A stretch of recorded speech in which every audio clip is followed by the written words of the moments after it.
और supreme court का order भी है 1993 का कि वक्फ बोर्ड से मस्जिद के इमामों को तनख्वाह दी जाए। तो आपकी पार्टी का गठबंधन भारतीय जनता पार्टी से है और आप भी एक मुस्लिम चेहरा है। क्या आप कब तक जुड़े रहेंगे या फिर कब आप अपना त्याग पत्र देंगे? ये जो वक्फ की जगह जायदाद है, ये आदमी अपनी खून पसीने की गाड़ी कमाई इसलिए देता है कि ये किसी दीन के काम में लगे, इसका लाभ मेरे कौम के गरीब मुस्लिम लोगों को हो और इसमें दीन का काम में बढ़ावा मिले। मैं इस वक्त मौजूद हूँ सुहेल देव भारतीय समाज पार्टी के कार्यालय में। स्वादाब नमस्कार, आप देख रहे हैं दून वार्ता टीवी हिंदी न्यूज़ चैनल। खबर उत्तर प्रदेश के ज़िला सहारनपुर से है। आपका नाम है गुफरान अली। सुहेल देव भारतीय समाज पार्टी में प्रदेश अध्यक्ष के रूप में कार्यरत है। बात कर लेते हैं कि सुहेल देव पार्टी से कहीं ना कहीं जो मुस्लिम समाज का वर्ग है वो भारी संख्या में जुड़ रहा है और आजकल जब देखा गया है कि जो ये पार्टी है सुहेल देव भारतीय समाज पार्टी, इसका गठबंधन भारतीय जनता पार्टी से है और लोगों के द्वारा कहा जाता है कि भारतीय जनता पार्टी कहीं ना कहीं मुस्लिम विरोधी पार्टी है, लेकिन उसके बाद भी लोग भारी संख्या में इस पार्टी से जुड़ रहे हैं। बात कर लेते हैं सीधे मुद्दों पर। सर, बहुत बहुत स्वागत है आपका। जी बहुत बहुत शुक्रिया, बहुत बहुत धन्यवाद आपका। मेरा सवाल है कि इतना विरोध होने के बाद भी फिर भी लोग भारी संख्या में लोग जुड़ रहे हैं आपसे, क्या आप उनको कैसे कन्विंस कर रहे हैं, बताइएगा जरा। सुहेल देव भारतीय समाज पार्टी आज की तारीख में उत्तर प्रदेश के अंदर पिछड़ों, दलितों, अल्पसंख्यकों के लिए एक वरदान साबित हो रहा है, ख़ासतौर से मेरे कौम के लिए। मैं अल्पसंख्यक प्रकोष्ठ का प्रदेश अध्यक्ष हूँ पश्चिमांचल का, और मैं समझता हूँ कि जो कार्य अधूरे छोड़ दिए थे पिछली सरकारों ने, और बल्कि किए ही नहीं थे, उनकी तरफ देखा भी नहीं था। विशेष रूप से मुसलमानों के लिए समाजवादी पार्टी 4 बार मुख्यमंत्री बने और मुसलमानों के बारे में कई एक ऐसे अहम मुद्दे वक्फ बोर्ड के अंदर हैं, अल्पसंख्यक कल्याण में हैं, बहुत सारे वो नहीं कर पाए। तो उस पर हमारे माननीय ओम प्रकाश राजभर जी, कैबिनेट मंत्री उत्तर प्रदेश सरकार, उस पर विचार कर रहे हैं। अगर इतनी बार सरकार, जितनी बार समाजवादी पार्टी की 4 बार सरकार हमारे कौम के लोगों ने बनवाई, इनको एक बार भी बनवा दिए होते। माननीय ओम प्रकाश राजभर जी बोलने वाले हैं, काम करने वाले हैं, दौड़ने भागने वाले हैं, एक्टिव रहने वाले हैं। पूरे जितना भी गरीब समाज है, गरीब है, दलित है, वंचित है, शोषित है, इसी संबंध में अभी 2 जून को सामाजिक समरसता महारैली उन्होंने प्रस्तावित थी।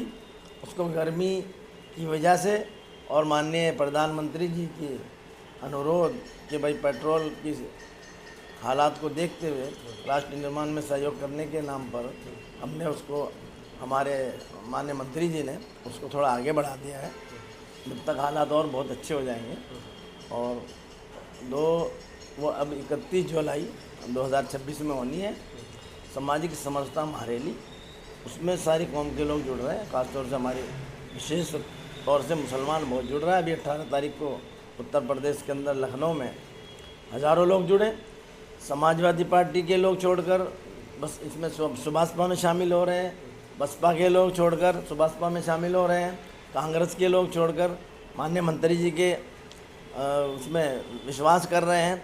तो ये इनकी व्यक्तित्व जो एक है आज की तारीख में खड़ा हुआ है उत्तर प्रदेश के अंदर, जो आप कहना चाहिए कि उनके मुकाबले का व्यक्तित्व, हमारे ऐसा व्यक्तित्व जो हमारी कौम के बारे में सोचे, इससे पहले कोई ना ऐसा आदमी लोगों में दिखा और ना आगे कोई दिख रहा है। लोगों में जोश है कि माननीय ओम प्रकाश राजभर जी, कैबिनेट मंत्री उत्तर प्रदेश सरकार, आज की तारीख में हमारी कौम के लिए मसीहा बनकर आए। अच्छा, आपकी पार्टी का गठबंधन भारतीय जनता पार्टी से है और आप भी एक मुस्लिम चेहरा है। क्या आप कब तक जुड़े रहेंगे या फिर कब आप अपना त्याग पत्र देंगे? नहीं, ऐसा कोई त्याग पत्र नहीं है, ये तो पार्टियों में चलता है। पार्टी में लोग आते जाते हैं, जब तक विश्वास होता है, काम अच्छा करती है। हम भी दूसरी पार्टियों में भी रहे हैं और इस पार्टी में ये पहले के मुकाबले में और पार्टियों के मुकाबले में ये हमारी कौम के लिए अच्छा काम कर रहे हैं। अच्छा, एक सवाल है, काफ़ी सालों से आप जुड़े हैं, एक निरंतर इसमें लगातार कार्य कर रहे हैं, क्या आपको और पार्टियों की अपेक्षा इसमें कुछ बेनिफिट मिला? क्या अपने समाज की आवाज़ आप निरंतर उठा रहे हैं क्या खूबियाँ लगी इसमें? इसमें खूबी है जो आवाज़ कार्यकर्ता द्वारा, पार्टी पदाधिकारी द्वारा उठाई जाती है, उसको सुनकर उसका समाधान करने का काम करते हैं। ख़ासतौर से मेरी कौम के लिए, अल्पसंख्यकों के लिए, पिछड़ों के लिए, मोहताजों के लिए, जो इतने भी गरीब आदमी, इतनी समस्या, इतने नीतियाँ हैं, इतने काम हैं जो ये करा रहे हैं, इसलिए तो लोग इनसे जुड़ रहे हैं। हमारे कौम के लोग ख़ासतौर से जुड़ रहे हैं। जो काम आज तक समाजवादी पार्टी ने नहीं किया, हमने उनके सामने मुद्दे रखे थे, कई वैसे मुद्दे कि भाई ये वक्फ बोर्ड में ऐसा होना चाहिए। अभी आपने देखा हो कि वक्फ बिल आया था, उसमें बहुत सारी चीज़ें ऐसी हैं जो पहले से मांग चली आ रही थी। हमने 2014 में माननीय आज़म खान साहब मिनिस्टर कैबिनेट मंत्री थे और मुलायम सिंह जी तो मुख्यमंत्री तो अखिलेश जी थे, लेकिन मुलायम सिंह और आज़म खान साथ थे। हमने ऑल इंडिया जमीयतुल हुफ़्फ़ाज़ व मदारिस दीन, उसके मैं राष्ट्रीय अध्यक्ष होने के नाते हमने 2014 में मेमोरेंडम दिया था, उनसे बात की थी कि हमारे कौम के लोग ज़्यादातर आपसे जुड़े हैं, आपके पास मंत्रालय है। ये जो वक्फ की जगह जायदाद है, ये आदमी अपनी खून पसीने की गाड़ी कमाई इसलिए देता है कि ये किसी दीन के काम में लगे, इसका लाभ मेरे कौम के गरीब मुस्लिम लोगों को हो और इसमें दीन का काम में बढ़ावा मिले, इसलिए दिया जाता है।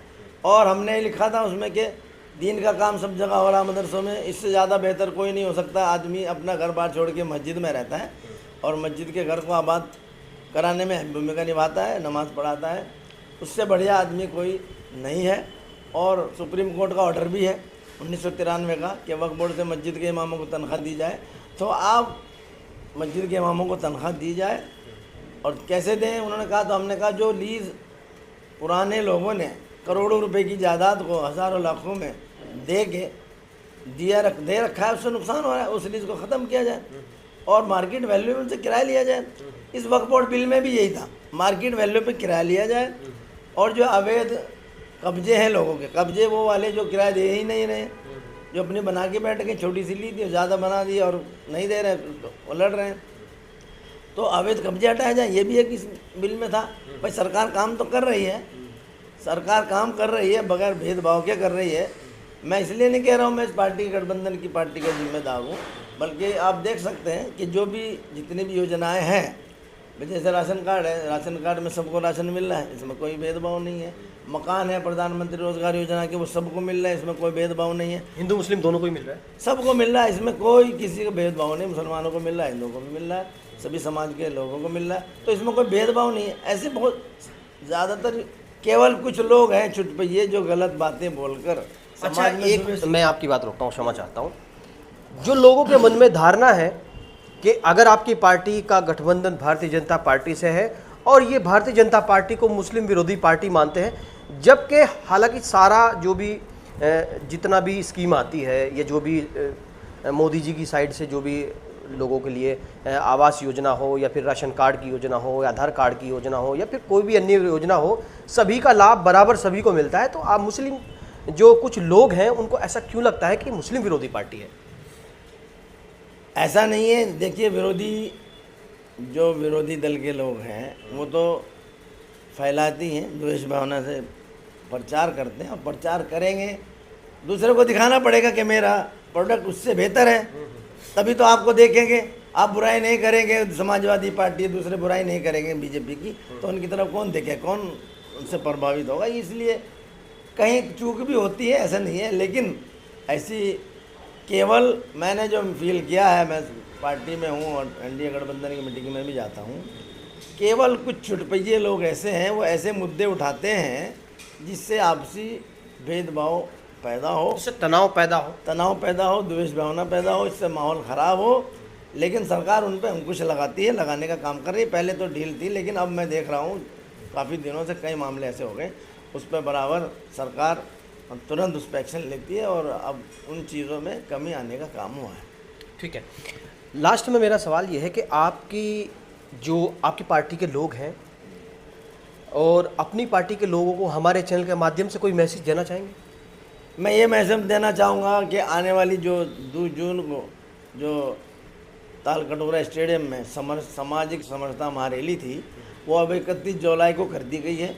लेकिन हमारे कार्यक्रम, हमारा जनचौपाल हमारा लोगों से मिलना जुलना बराबर निरंतर चल रहा है और चलता रहेगा। और आप लोग भी निरंतर कार्यक्रम बनाकर रखिए। 31 जुलाई को सामाजिक समरसता महारैली ताल कटोरा स्टेडियम दिल्ली में ज़्यादा से ज़्यादा तादाद में पहुंचने के लिए संघर्ष करते रहिए, जुड़े रहिए, लोगों को जोड़ते रहिए और मेहनत करते रहिए। जय सोहेल देव भारतीय समाज पार्टी जिंदाबाद, माननीय ओम प्रकाश राजभर जिंदाबाद।